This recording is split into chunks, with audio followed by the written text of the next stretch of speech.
எப்படி ஆளு ஜீவானந்தம்? கடைசியில என்ன ஆயிடுச்சுன்னா, தாம்பரத்தில் இருக்க அந்த நிலத்தை பூரா ஏழைகளுக்கு கொடுக்கணுங்கிறார் ஜீவா. அங்க ஒரு காங்கிரஸ்காரரு அவரு குறைய கொடுங்கிறாரு. ஜீவா கொஞ்சம் அதிகம் கேட்கிறாரு.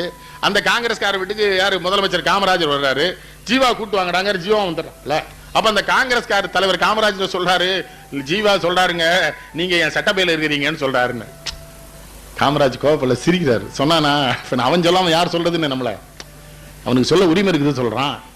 அடுத்த நிமிஷம் சிரிச்சுக்கிட்டே, நீ தான் எங்களை விட்டு போயிட்டே இல்ல, அப்புறம் நான் எப்படி உன் சட்டா பாக்கெட்ல இருப்பேன்? இவன் பாக்கெட்ல தானே இருப்பேன்.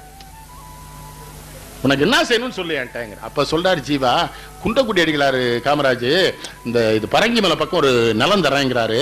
இந்த விடுதலை போராட்ட வீரர்கள் இருக்கான தியாகி, இவனுக்கு பூரா அங்க ஒரு நகரம் அமைச்சு கொடுக்கலாம் நான் நினைக்கிறேன், நீ என்ன சொல்றேன்னு காமராஜ். உடனே காமராஜ், நல்ல திட்டம், நீ உடனே சாமியார்ட்ட பேச என்கிட்ட சொல்லு, நம்ம பண்ணிடுவோங்கிறாரு. 2வது நாள் ஜீவா இல்லை. மரணமடைவது போது மனைவிக்கு சொல்ல வச்சிருக்கார் பத்மா.